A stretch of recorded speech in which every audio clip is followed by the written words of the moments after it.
everyone. This is Paul Casey, the Kenpo Karate Hall of Fame educational video series, where we have educational videos that discuss Kenpo principles, concepts, sometimes techniques, forms, and sometimes we go outside of the system and look at the martial arts that either influence Kenpo or Kenpo influenced them. Today, we are lucky to have what I call martial arts royalty. We have two gentlemen. This is the third father-son induction to the Kenpo Karate Hall of Fame. And soon they will be standing on a stage together, being representing the Kenpo Karate Hall of Fame. It's so much of a pleasure to have with us today, Joaquin and Philip Sahagun. Hello, gentlemen. How are you? How you doing, well, thank you. Well, thank you for coming. Let's talk about the martial arts. Let's take us down a little bit of a background there, Joaquin, and I will call you Joaquin throughout this interview, as well as you, Philip. And Okay. Sir, please tell us a little bit how you got into the martial arts. Okay, back in 1972 or so, I was working across the street from Bar West Karate School. And then I used to take a walk at lunchtime and walk around the shopping centers. And I walked by and I thought it was a trophy store because there was like 50, 100 trophies in the window. And one day I got off work late and I walked over to the trophy store and I noticed it was actually a karate school. And I walked in, I met Mr. Bob White and also Mr. Dave Brock. And I asked him how much it was to join the school. And it was the best thing I'd done at that time in my life because my life was very, very chaotic. And when I took martial arts, it gave me direction and it turned me into a better person. Yes. When I was speaking to Bob was telling me about some of your great accomplishments. He said one ferocious, focused fighter that when he went on the mat, your intention was to win that match no matter what. And because of that, you were part of several of his teams in the 80s. Am I correct? That's true. The reason for my intensity was that I grew up in Watts. When you grow up in Watts, then you have to have that mentality. Otherwise, you're dead meat. And I still had all that anger with me when I was moved to Orange County. And when I got on their mat, I kind of was overly aggressive sometimes. Well, it says that in your background, you made black belt in 72, or was it 76? I believe it was 76. Okay, 76 under Bob White, correct? Yes, Bob White. And then you also went on to be a professional kickboxer. Yeah, I did have one match at the Olympic Auditorium and then one semi-pro at the Aladdin. And tell us about that. Did you use any of your martial arts training in that, or was that a completely different mindset? No, well, the kickboxing event at the Olympic Auditorium was, I lost the fight because I didn't throw enough kicks. There was a 3-kick minimum. And of course, I was an all hands person. And so I didn't have to throw enough kicks. And then when I got to the Aladdin, there was open groin. So I wasn't guarding the groin very much. Ah, okay. Mm-hmm. You know, it has you listed, Black Belt Magazine, which is probably the Bible at the time for the martial arts community. And recently had Jerry Smith on, if you know who Jerry is, who was one of the writers and editors on Black Belt. But it has it here, which is, there's a great accomplishment here. In the 1980s, Black Belt Magazine ranked you 3rd in your weight class in the United States Open Karate Circuit. That's true, yeah. That's a big accomplishment. Why don't you talk about that? Well, I think it was a lot of internationals. I was fighting individual, black belt, and then I went against, I believe it was Alvin Prouder. And of course, Alvin Prouder was #1 in the country at the time. And he kind of overlooked my abilities, or he wasn't ready for me or something. I happened to beat him, I think it was 3-2. And that kind of brought me up in the scores. And of course, I won the division. And they brought me up in the ranks. And later also, I don't know what year that was, I defeated Bobby Burbridge as well. And again, he was overconfident because I didn't look very mean, or I was kind of skinny, you know, kind of timid. But when I started to fight, it was a different story. And so that's how I became rated number 3 in the country in that regard. In the car business, we call that a sleeper. It I doesn't believe look so, yeah. vulnerable. But boy, oh boy, when you hit that gas, it takes off like a rocket. You know, I know that you've had also fights with Howard Jackson and Robert Temple. I don't recall it, but I think I did, yes. Yeah. Do you remember any of the matches that you had in your competition career in karate tournaments that stood out, win or lose? Well, I mostly remember the losing matches because I got really upset. Philip, does he get really upset? Oh man, I was angry for a week. You got enough trophies to forget some for sure. Yeah, I did fight in the black belt team at the Fountain Valley, and then I was able to do well there. I lost against the guys from God, I can't remember the guy's name. Anyway, I was doing really well, and I ran into this one guy that kept doing run by back knuckles. You know, he run by you and you do a back knuckle, and then you point to him and I go, wait a minute, he didn't hit me. And so that's how I lost that match, and I was really upset about that. Frank was upset with those kind of matches too. Yeah, it was the Oakland Raiders was the team name. Ah, okay. If you remember those guys. So you do most of your training with Bob White in his school and with Dave Brock and the rest? Well, mostly Bob White. My father was a professional boxer, and I started boxing when I was younger. And then I trained at the Jerry Corey boxing gym, Stanton JC, for about 6 months. But then I switched over to Westminster Boxing Club, which is Carlos Palomino stable, he was a world champion in the welterweight division. But then I went between the boxing and the martial arts school, because I still love boxing because of the contact. You know, in boxing you can hit them as hard as you wanna, but in karate you got to be careful because there's people that are professionals and they don't want to go back to work with a black guy or a busted nose that looks like that. Sure. Did you start to find in your training martial arts, what was the big differences between your boxing skills and tournament fighting? Speed. It was suddenness, the quickness of the motion, closing the gap, being able to control your powers so you don't hurt the individual or you don't get disqualified, basically, and finding the opening. When in boxing, you can plow right through. The guy's throwing jab cross, you can walk right through it and still hit him back. Mm-hmm. But when you do the point karate, the guy hits you and the point, you got to stop the match and now the point other side. So it was a kind of weird to me to fight like that for a while. Yeah, but you did very well with it too. Yeah, I did. Yeah, that's true. I bet you weren't just plowing through people, but you were using. Well, the body shots, you can hit them as hard as you could. So that was the main thing. Reverse punch. Yeah. Well, you used to throw a lot of the rich hand to the groin. Right. The bowling ball. This one.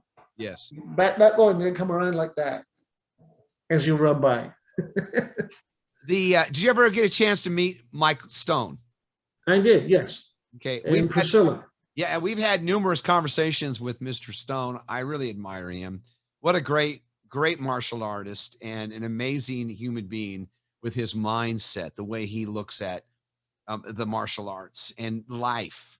It's a journey. People don't realize that. They think, oh, I don't know. Most people come into a school, they figure, I'm going to learn how to kick someone's butt. All right. That's what they focus on. But they don't realize that you might spend 99% of your time in a studio training to fight, but really it's probably 99% of your life you don't fight. That's true. Yeah. Well, what martial arts did for me, it gave me self-control. I was able to control myself a lot better and give me more direction and focus. Philip, is that true? Yeah, I would think so. Even now, it's I'm talking it out even father. As time goes, as time goes, it's mellow it out, you know. Sure. Okay, so you're moving along, Joaquin, and you're training. When did you decide to go out on your own?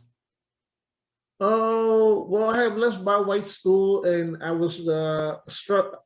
I used to work at Flora Daniels as an engineering company as a designer, and I kept getting laid off. And I ended up going to work in Bakersfield, and that's how I stopped going to Bob White's, and I trained in Bakersfield with one of those great karate guys in Bakersfield. I can't remember his name. Anyway, when I came back, I was like, there was no work, so I go, I'm gonna make my own company and start my own business, so I don't have to worry about getting laid off when the job is over. Because when you do engineering work, you work on the project. Let's say Chevron Refinery needs a new unit. You finish the unit, and then if there's no other work to go on to, they lay you off. And then they call you back in another 4 or 5 months. And so you're bouncing around too much. So I decided I'm going to start my own business so I can have a steady way of making money and a stable family life. Were you married at that point? I was, yeah. Was Philip there? He was just about 2 years old. Okay, great. We'll get into that in a few seconds. Go ahead. Oh, he was 5. He was 5. Okay. The doors open when I was 5. The doors open when I was like 4 or 5. That's true. Okay. And so were you primarily teaching adults, or did you go and teach children? Well, it was a nonprofit. It was my idea, because I came from South Central LA, and I saw the benefits that it gave me in martial arts. I go, I'm going to open a nonprofit martial arts school. And everybody thought it was crazy. You go, what? And so we were charging the $25 or sometimes nothing for training. But in the meantime, I kept working as a designer to pay the rent for the gym. And my wife was very instrumental in making sure that school stayed open, because she did bookkeeping, and she made sure that all the bills were paid. And of course, she had clients, get money coming in. And for the first 4 years or so, we were in the red.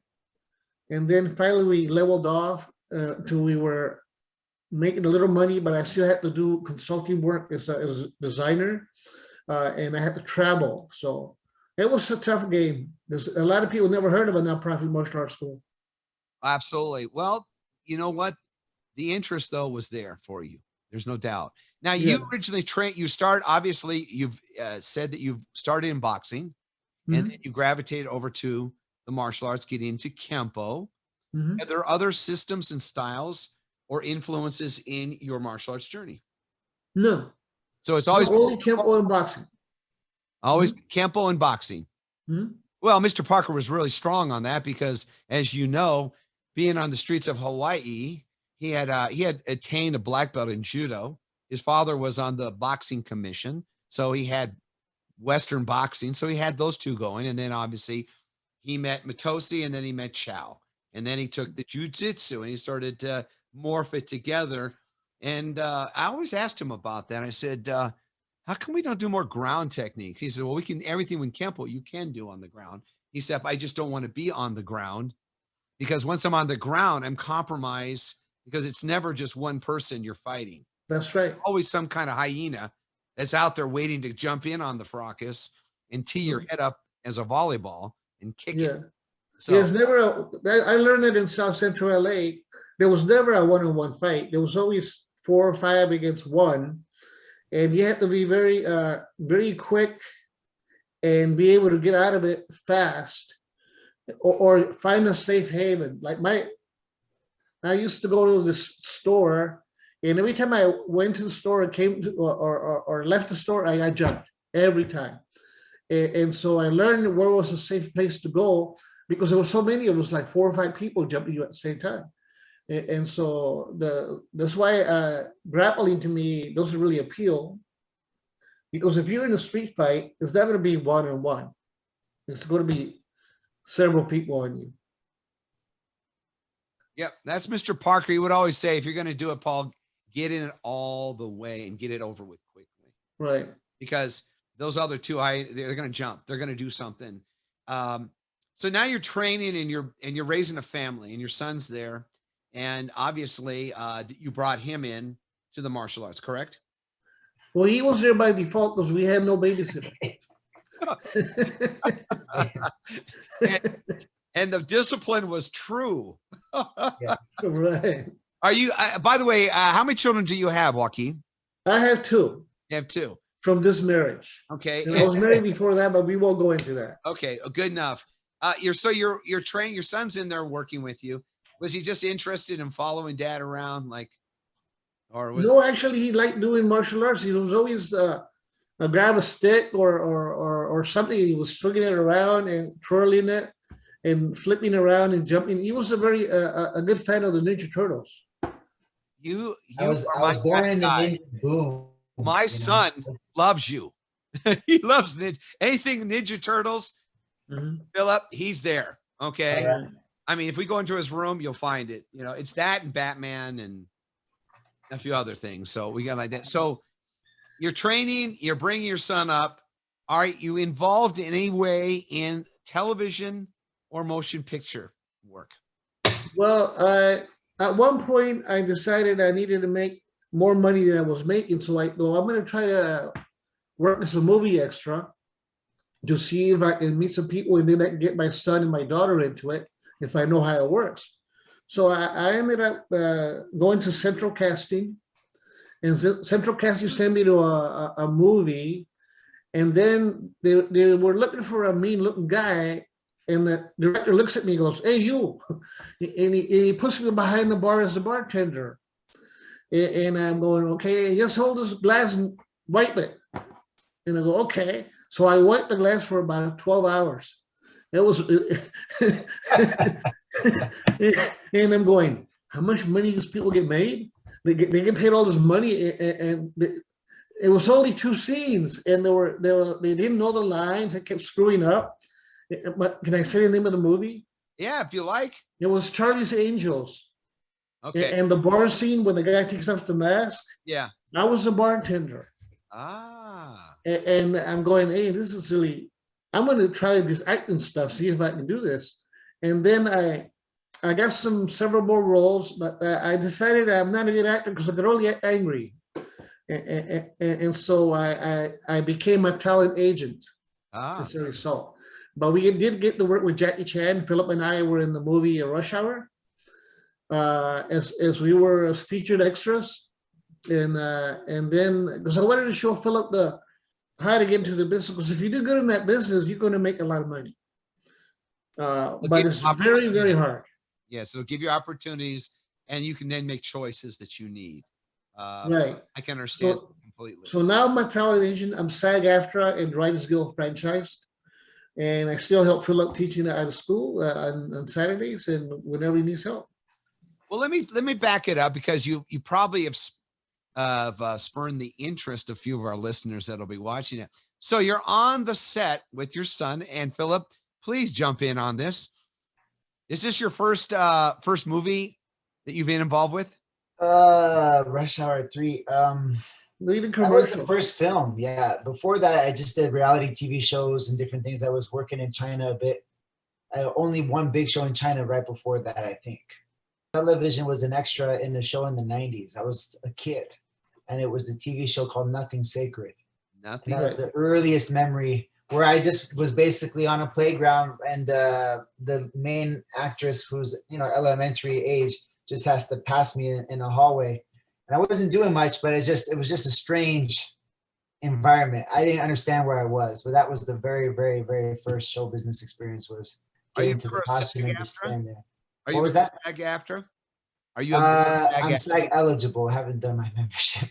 Yeah, I did that a long time ago. It's pay my the only dues. profession where it's called hurry up and wait. That's right. Yeah. Yeah. Get around. So I just came back yesterday from a new movie that's with Jamie Foxx. Oh, wonderful. Yeah. Throwing a few punches and falling down in that. So Beautiful. I don't doubt that you'll excel and make us proud when that does come to fruition. Yes. It'll be good. So you're on the set. Did you get a chance to talk to Chris Tucker or to Jackie Chan on the movie set? I tried hustling, not hustling, but communicating with the action director, one of the members of the team named Brad Allen. Okay. Brad Allen went on to direct the action in Hellboy and Kingsman series, but he was one of the early instrumental Jackie Chan stuntmen who were actually Caucasian. He's from Australia. But it wasn't until years later that the Jackie stuff kind of came full circle.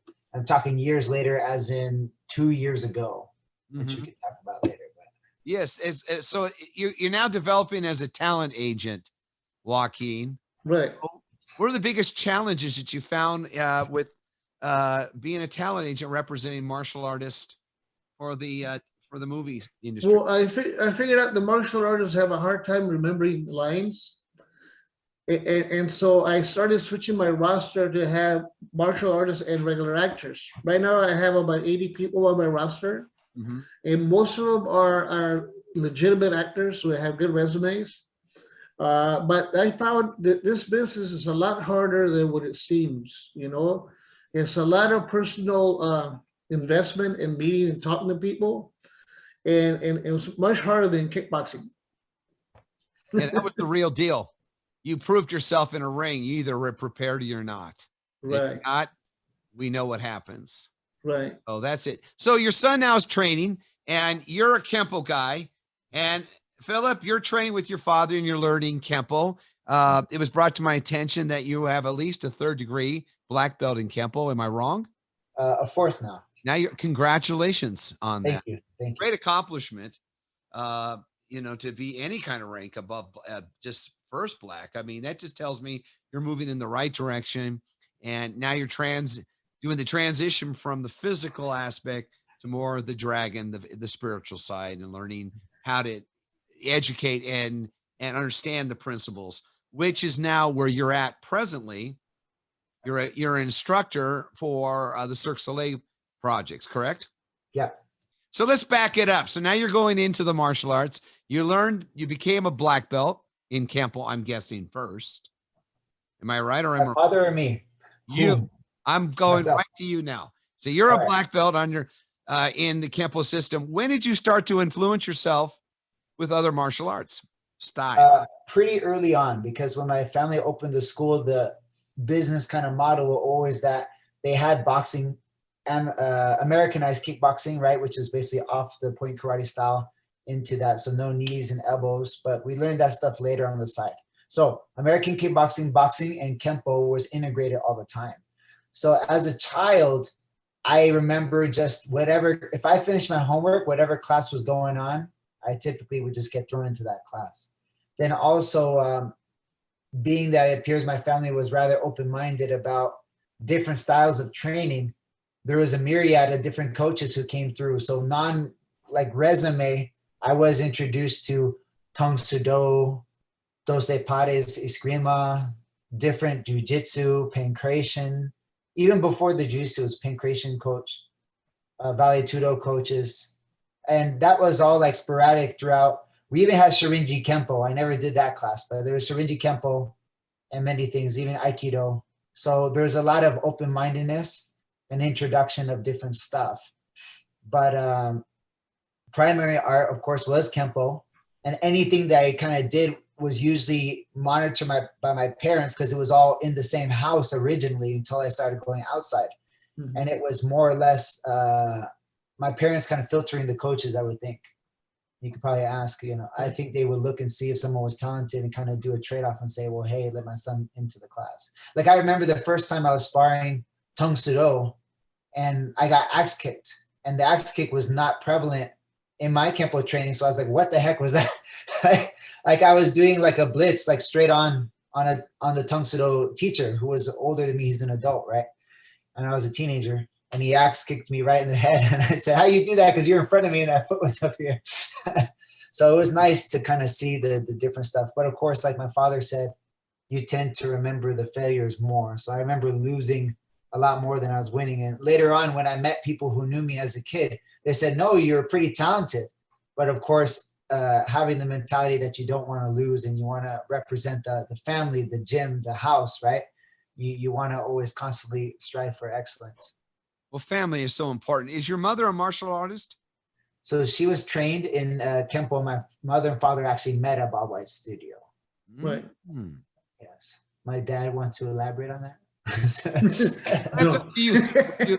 You guys met, fell in love, and then obviously, as a result, you have a great son here and another. Obviously, Yeah, we hit it off pretty good. She was, of course, she needed help with some stuff, and I go help her. And then I needed a running buddy, so she volunteers to go run with me, and that's how we develop our relationship, by doing stuff together. And we still do stuff together to this day. God bless you. That is so beautiful. The journey is more than just a moment, but those moments collectively make something very special. Philip, so you're training, you're getting other outside influences. I noticed that you also have, let me read off some of this that I have here. I want to share this with the people because maybe this will drive them to your website.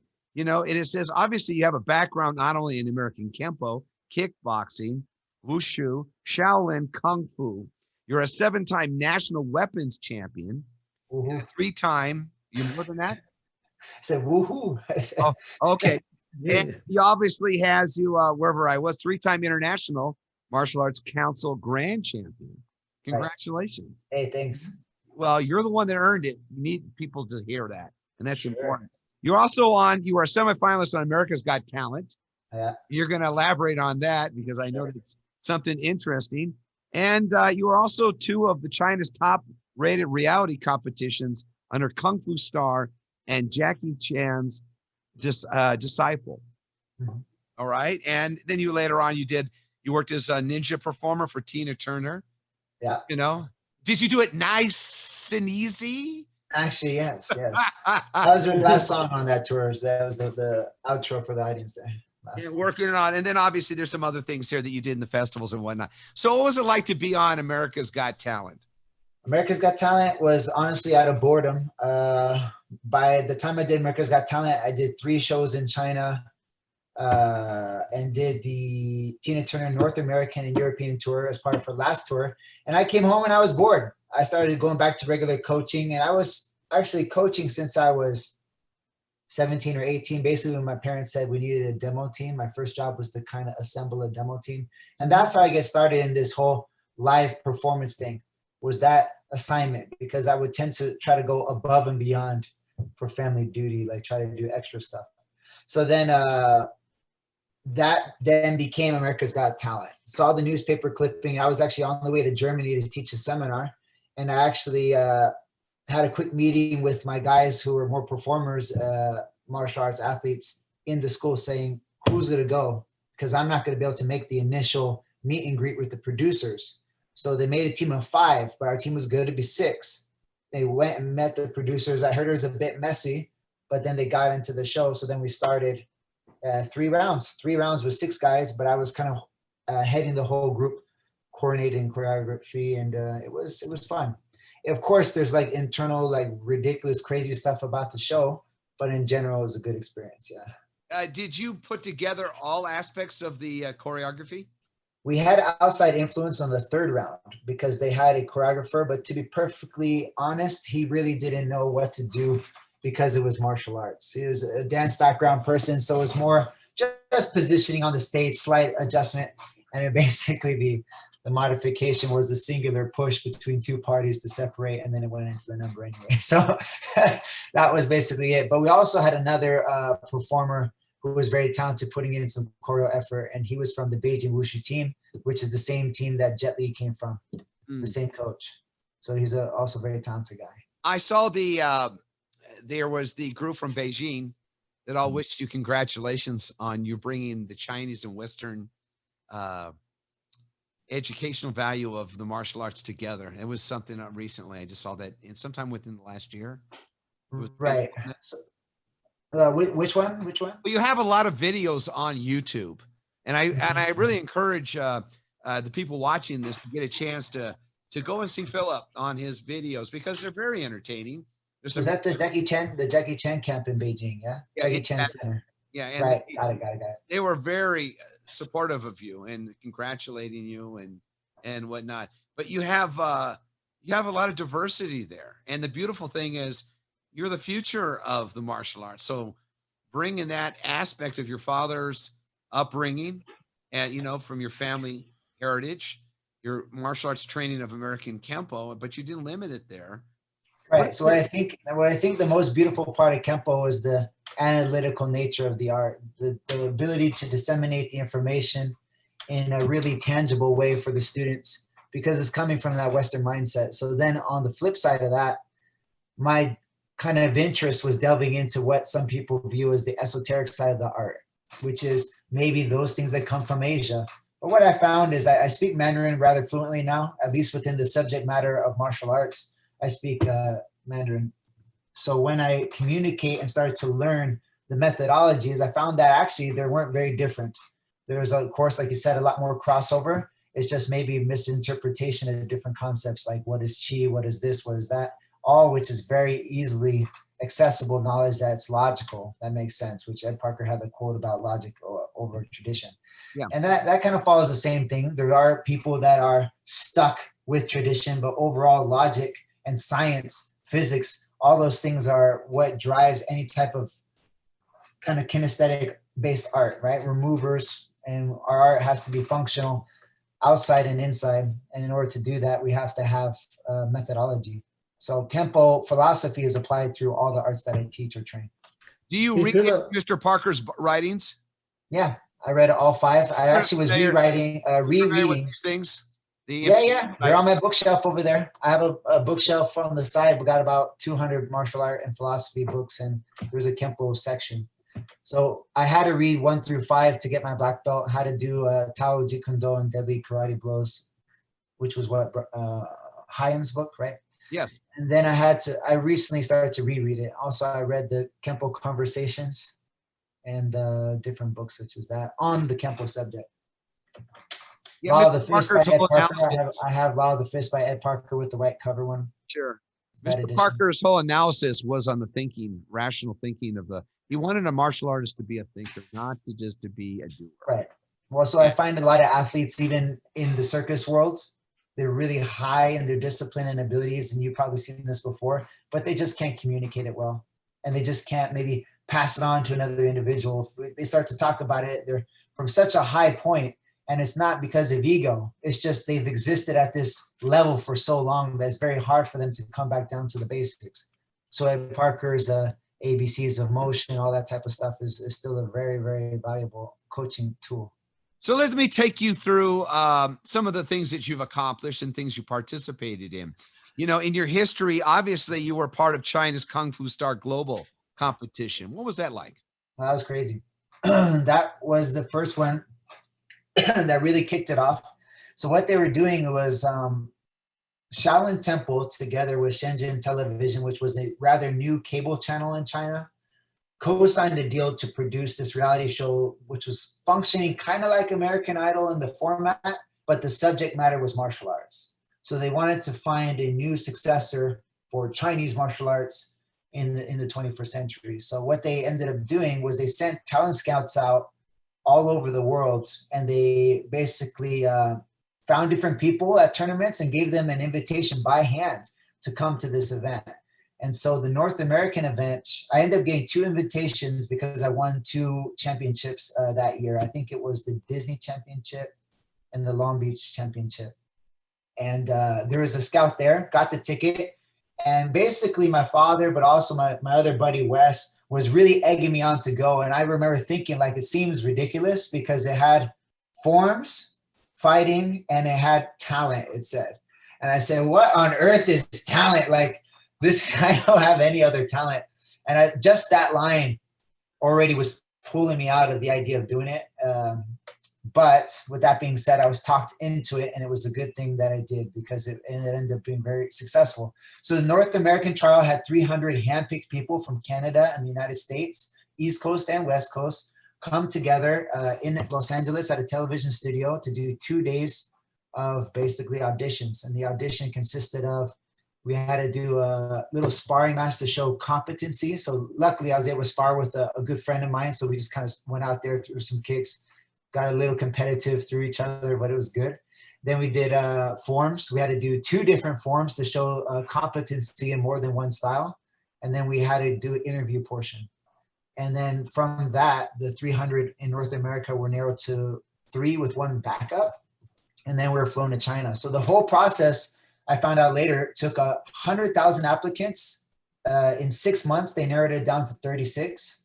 And then we were all flown to China to start the TV show competition. It started out with 2 weeks of seclusion in Shaolin Temple. So the Shaolin Temple, of course, growing up, I saw movies about it and read little things in like Ed Parker's book. It has mentioning about Shaolin Temple, but I don't really know what it is, right?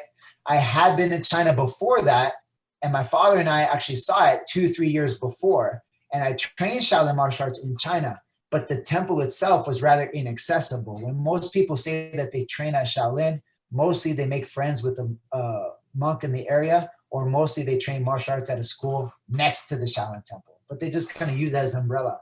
So first time the show says you're going to the Shaolin Temple, and they actually stopped all tourist activity for 2 weeks and closed the doors. Only our cameras, 36 people, and 18 of which were all Chinese, and we started. So that was the first time doing like meditation for like 1.5 hour sessions, how to do a very unique styles of martial arts. They had foreign lecturers come in, like Yen Wu-ping came in, who's the famous fight coordinator for Crouching Tiger, Matrix, Drunken Master. He has like over 150 credits, 200 credits. Tan Dun, the musical composer, came in to talk about Zen and music and its relation to martial arts, et cetera, et cetera. We had new people coming in every 3 days to give lectures in philosophy. And I remember doing it and talking with some of the friends in the show I was making. And we're like, is this really like a thing? Like, what's going on? But little did we know that they were airing episodes. So they're filming and editing and airing episodes. So by the time we opened, like they literally did a very Chinese style presentation and process of pageantry. They opened the gates and we come out and hey, we all trained at Shaolin. And then the official kind of show was starting. We realized that it was something actually pretty big. So 300 million people watched it in China, and the world's finale was a live show that we had to do our performances in, and there was just eliminations throughout the process.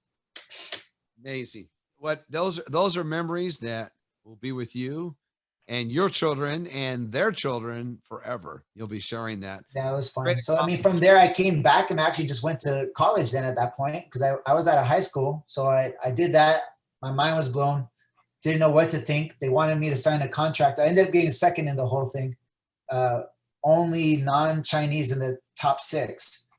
They wanted me to sign a contract for 5-6 years representation to live and be represented in China. But I wasn't really wanting to do that. And of course, I had that crutch to say, well, my family's back home and we got a good thing going on with the school. So I wanted to go back. I stayed in China enough to do a World Games, like a Wushu World Games. Then I went home after that. Joaquin, your thoughts on your son's accomplishment? Well, I was confident he was going to do well because I didn't show much mercy in his training, because he needed to be strong and able to take care of the situation. And I was confident he was going to do well as long as he was focused. I was proud that he got to be second runner-up. By the way, the guy that won first place was the student of the chief judge. Well, that's true. But I'm still lucky. Anyway, but he fought really well. He was they were very confused about why his stances were so strong. And he didn't move like a Wushu guy because he had real strong stances. And that was because of the Kenpo training that he did. So thankfully, because a lot of there was better athletes in terms of performers in the North American audition. So there's Wushu guys, and Wushu is like highly acrobatic. And at this time I had trained Wushu, but only for 3 years, maybe 2.5. And I was able to get in, and it's actually because there was 3 people from Shaolin Temple itself serving as judges for the North American part also, and they don't really like Wushu. They like Shaolin. For them, it's a little more martial. It's a little more aggressive. So they appreciated that style of movement more so. And yeah, so like my father said, they like Kenpo. Over the years, I've gotten to introduce some Shaolin people to Kenpo karate, and they rather like it. So I think they saw that off the bat. So when some people look at the video, they go, well, Philip wasn't doing super crazy things. but they just liked the execution, I suppose. So it worked. So what was it like being on the Jackie Chan show? That was completely different. So I expected a similar experience. I'm like, great, free trip to China, get to do the TV stuff and, you know, free food, whatever. Like, I'm so young at the time. I just want the adventure, right? The Jackie Chan show was completely different and a little bit, I'll be honest, it's shady, but it's not Jackie Chan's company fault. It was the Beijing television was a little rough to deal with. And it kind of became apparent. Number one, I was the only Caucasian on the show. And so I knew I was going to get eliminated fast. I was the token white gentleman that they wanted on the show, because initially I called to audition and apply. And the people on the telephone were saying, if you're white, like if I was speaking in Mandarin and I was getting the rules and information, I said, well, I'm American. And it broke down the conversation to, well, what color is your face? She's like, wait a minute. Before you come down, what color is your face? I said, it's white face. And then she says, oh, no, you can't do it then. I'm sorry. And I was like, okay, well, fine. And then I wasn't too offended, because the whole idea was descendant to the dragon, which means basically China has this mythos of the Huangdi, which is the yellow emperor who descended himself from a dragon, which is the first unifier of China. So the whole mythos is that the Chinese people descend from yellow emperor, who's descended from dragon. Therefore, descendants of the dragon was the Chinese name of the show. So being not a descendant of a dragon, right? I'm not invited to play. So therefore, I went to the audition anyways to support some friends of mine who were Asian, who were gonna go. Happened to be a producer from the television, recognized me from the previous year's show. And he said, weren't you that guy from the Kung Fu Star? And I said, yes. He's like, you're in. Just walk through it, like walk through the audition process and you're going to go in. So then that was it. And good. The martial art quality was less than I expected, but what was pretty cool was they probably fixed something that Kung Fu Star missed. So Kung Fu Star was trying to also get these guys to do television and film, but they realized the same problem. They cannot really act. People can kick and flip and do crazy stuff, but no one's really able to act. Also, we could speak, because we're supposed to be judged on our ability to know stuff about martial arts theory. But Jackie Chan's was more, let's act. So I actually got to do skits in Mandarin Chinese, like multiple to live audience, and then get filmed for TV. And basically each round we passed, we had to make ourselves a new skit. And so you just be randomly partnered up into a group of 5 or a group of 4, and then you would have that. That's after you showed your martial arts in the top though. You have to show your skills first 2 rounds, and then I did 3 rounds of skits. So that was pretty interesting. Did your father did you get to go with him, Joaquin? The what? Did you get to travel with your son? Oh, no, I had to take care of the school. Okay. Yeah. But we traveled to China the first time together. So the first time I was 17 years old, and it was under the recommendation of my dad. What kind of got you? Well, you saw my buddy. The Chinese Olympics, they were going to introduce wushu into the Olympic Games. And I said, I'm going to make sure that you get into the US team. So I'm going to take you to China, go train with a Chinese master. And I took him to the school. It was a high school, right? Where the kids lived at the school. The ages were elementary to high school, and they're living in the school. Yeah. Right. They lived at the school. And the guy's name was what, Philip? Zhu Tianxi. Zhu Tianxi was the master of the school. And so we went to the school, and I left them there for 4 weeks. And I went and stayed at a hotel that it was like being in prison. I was just in my room the whole time. But he had a really good training sessions with all the Chinese kids. He became very friends with a lot of them. And but when we got back, he never made the Olympic team because it was only a demo, and only a few schools did a demo instead of an actual competition. Well, yeah, so it ended up that wushu did not really make it into the Olympics like everyone. It had momentum, and people thought it was. And there was then an exhibition tournament, but then by that time I was already doing a lot of show stuff. So actually I was on tour with Tina Turner during the time of the exhibition tournament.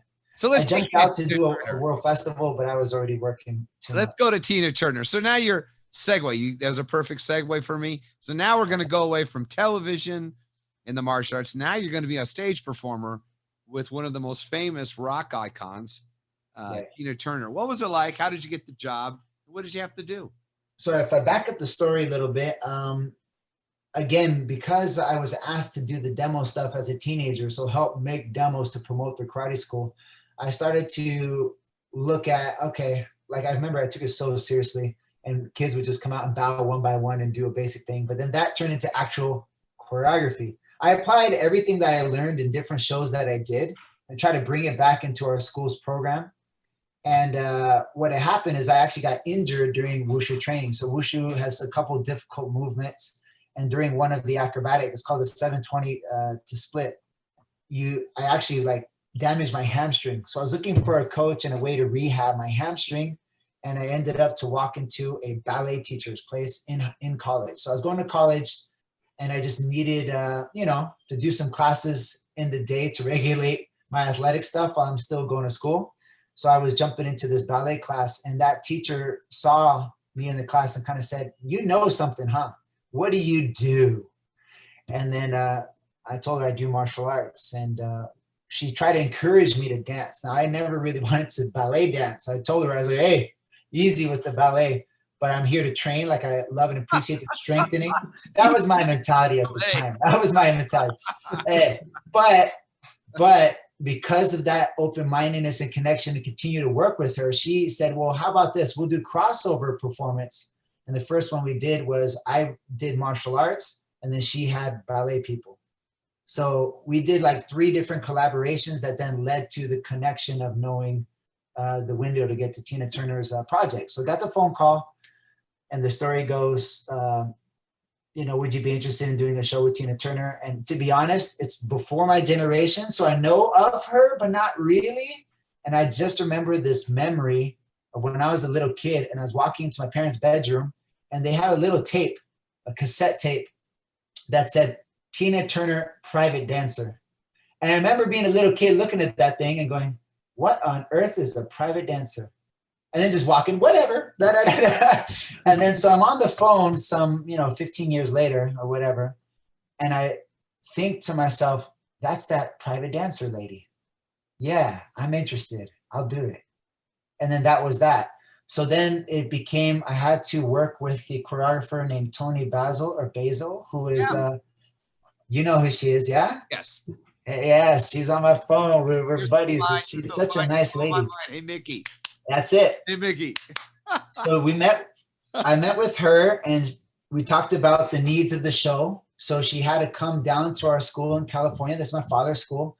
And we scouted out 3 more people from the school itself. And then we just got to work on choreography, and it worked like this. We're going to work without pay for a certain amount of time. And what it's going to be, this is like Tony Basil and this lady's pitch to Tina Turner. I see. Tina Turner is going to come herself and meet you guys. And if she likes what she sees, you're on tour. And that's exactly what happened. So we went to work for about 2 weeks. Not every day, but we were there working on some ideas to songs, some choreography. And then Tina Turner, just today's the day, she rolls into the dance studio and watches it, was absolutely amazed, and just says, "You guys are all going on tour. Like, we're doing this." And that was that. How was she towards you? Really good. Really, really well. I ended up doing 3 numbers for her show. And although I was 23 or 22, 23, she was like super kind to everybody. There was no, I'm this person, right? She treats everybody very well, very professional. And to date is the best boss I've had. Like, overseeing the whole thing, the best boss by far, 100%. Super professional, able to give corrections in a effective manner that's not demeaning. And so that's just high level. She's a high level entertainer, top of her craft, right? What were the songs that you worked on, or the We Don't Need Another Hero, which I basically had to play that kind of Mad Max Mel Gibson character. So we did martial art movement, little choreography throughout the song, as well as a minute interlude that was leading into the song between the two. And that was where I had to do a whip solo and a sword solo that then led into the actual song choreography. Then it was GoldenEye, which I wore the jacket like James Bond. And Tina Turner gave me the note one night. I remember a quick story. So her bodyguard comes to our dressing room and says, Miss Turner would like to talk to you. And I remember thinking like, who? Like I was so thrown off because he never comes over, and the guy is usually super friendly, but his demeanor completely changed into bodyguard style. It's like, Miss Turner wants to come see. He's like, Tina Turner. I was like, oh yeah, like let's go. And then I'm thinking as I'm walking in the hallway, did I do something wrong? You know, because my mentality as a kid, I was a bit troublemaker a little bit too, was I must have did something wrong. But what was it? And I'm racking my brain, and it turns out it was nothing. But we get to her dressing room, and she says, Philip, come in, sit down. And she goes, I've been looking at the tape. And evidently she's so professional. She asked for the recording of the show to be in her limo that night. And she'll watch it on the way to the hotel and skip to certain spots and check things out. So the criticism was just one minor adjustment, that after the GoldenEye choreography is finished, Tina Turner comes out of an iris as the stairs raise up. And I think I forgot the exact note, but it was something to the effect of I was looking at her, or I fixed my tie, and then I go and look at her, because of course I'm doing all this fighting. I'm fixing the tie, and then I look at her and then bring her out of the iris. She says, no. She says, look at me, then look back at the audience, fix your tie, make a smile, and then let me come in. Like, ooh, she's here. Okay, cool. Just that little subtle interaction. And I'm talking like I'm like 50, 60 feet in the air, and there's lights and everything going on, but she just sees that one detail. And she's like, can you do that for me? And she goes, another thing. She goes, you've seen the Bond films. Like, this was actually the talk before we started the actual show itself. And of course, I'm younger, so I only really know the Pierce Brosnan films and a little bit of the Daniel Craig, which I think didn't even come out yet, Daniel Craig's film. So Pierce Brosnan, but she goes, yeah, not that guy. Sean Connery. Ah. And I'm like, okay. But I'm like, I don't know Sean Connery's James Bond, but I Googled it. You grew up watching. Yeah, I got to share something with both of you. Yeah. My son, he's 6. Okay. And he it was because of later in life, but his godfather, he's named after his godfather, and he's also named after his grandfathers. So his full name is George Joseph Paul Casey. Now, I got slept in at the last minute because Mom said, that's the name. She put me in there. So she had all these weird names, but the point I'm making is that I came up with the name George because I know there's 4 people I knew that were named George that I loved. Okay. One of them was George Barris, the builder of the Batmobile. Okay. Oh, yeah. George P. Wilbur was a great friend of mine, stunt coordinator, stuntman. He was originally Michael Myers in Halloween 4, 5, and 6. Okay. Yeah, First started in the industry working with John Wayne. Wow. George Reeves was the Superman as a kid. He was the America's TV Superman, and I didn't know he was dead. So I saw him and I thought it was great. Yeah, Reeves, yeah.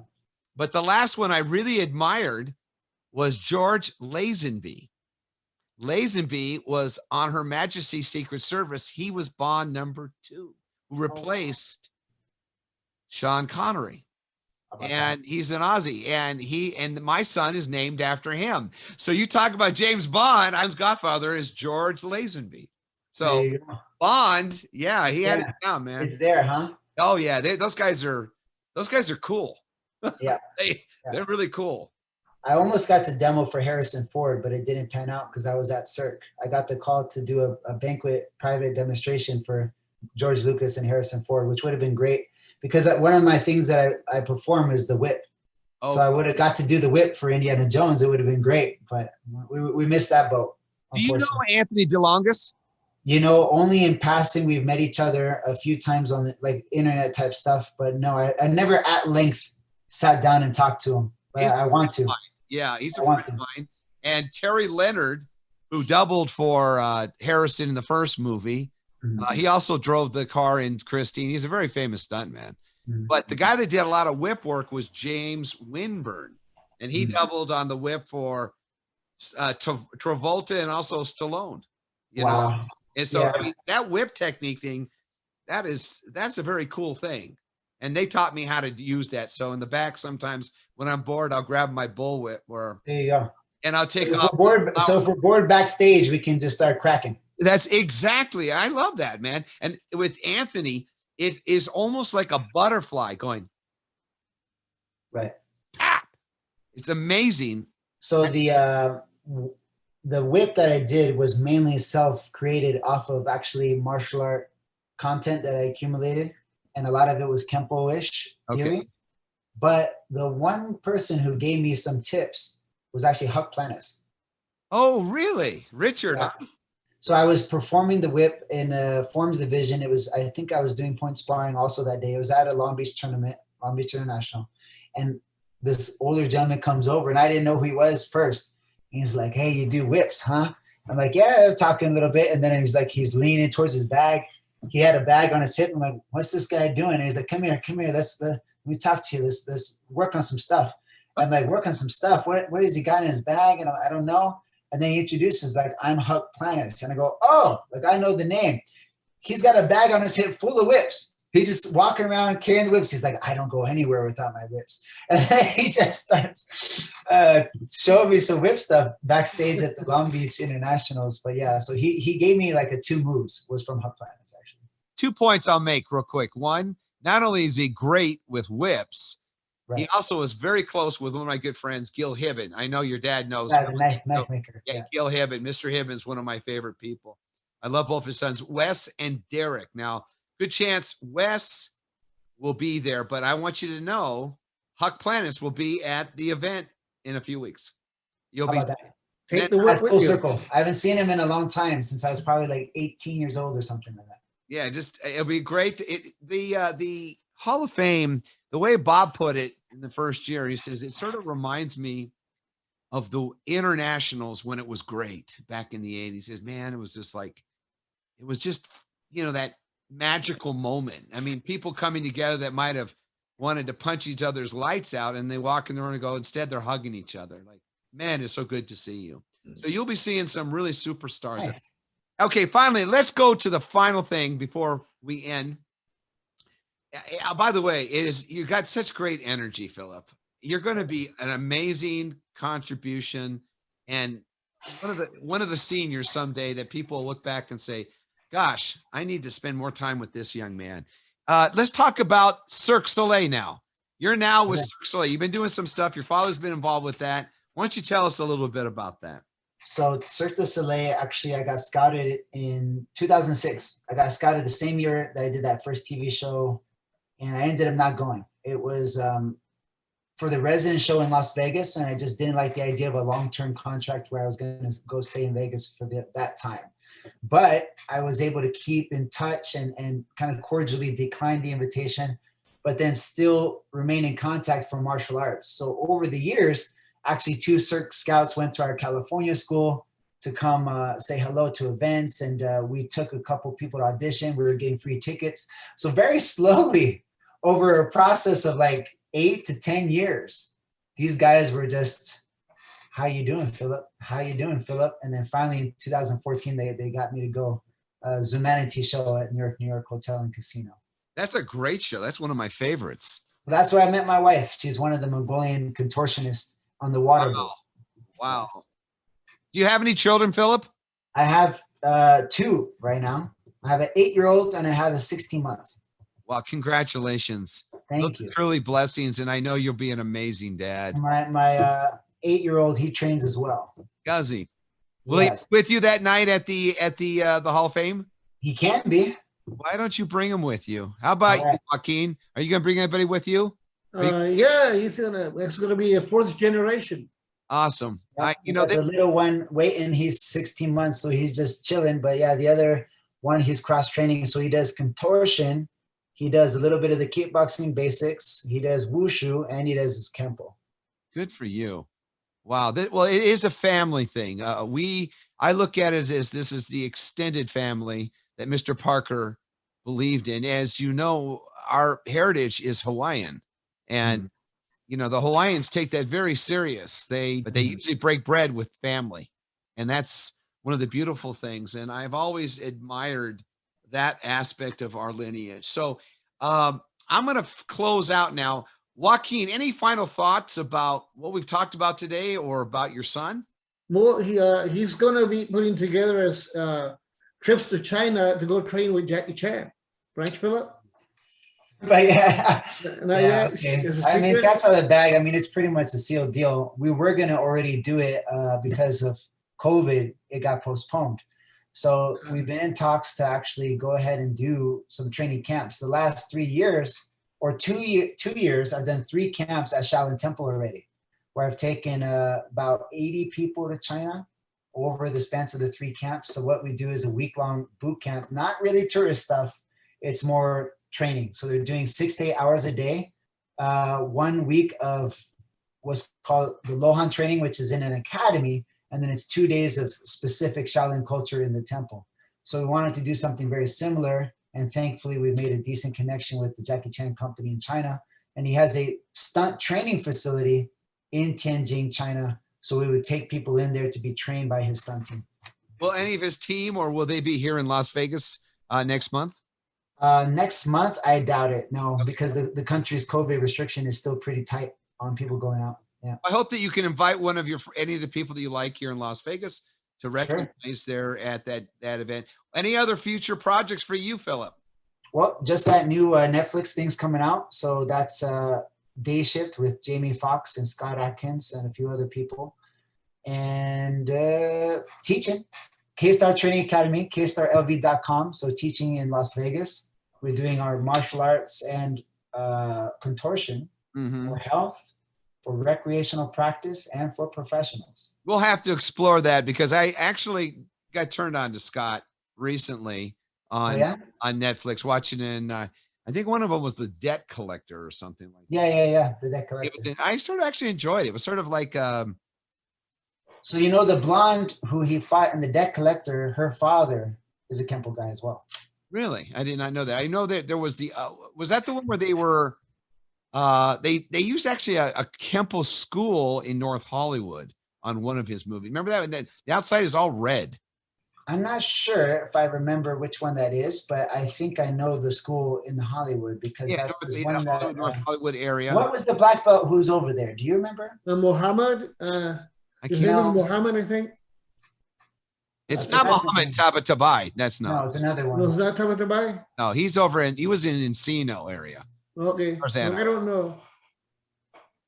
Let me see here. With that note, anything further, I will say this. It's truly been an honor to speak to both of you gentlemen. You guys truly represent what the martial arts is, being what we are today. And I just foresee a great career for you, Philip. And I'm so honored that your father can be here to witness it and share this moment with us. So I want to thank you both on behalf of the Kenpo Karate Hall of Fame. It's been truly a pleasure, and we'll look forward to seeing both of you gentlemen at the 2021 Hall of Fame. God bless. Blessings. Out of here. Thank you, Thank you. Bye-bye. Bye.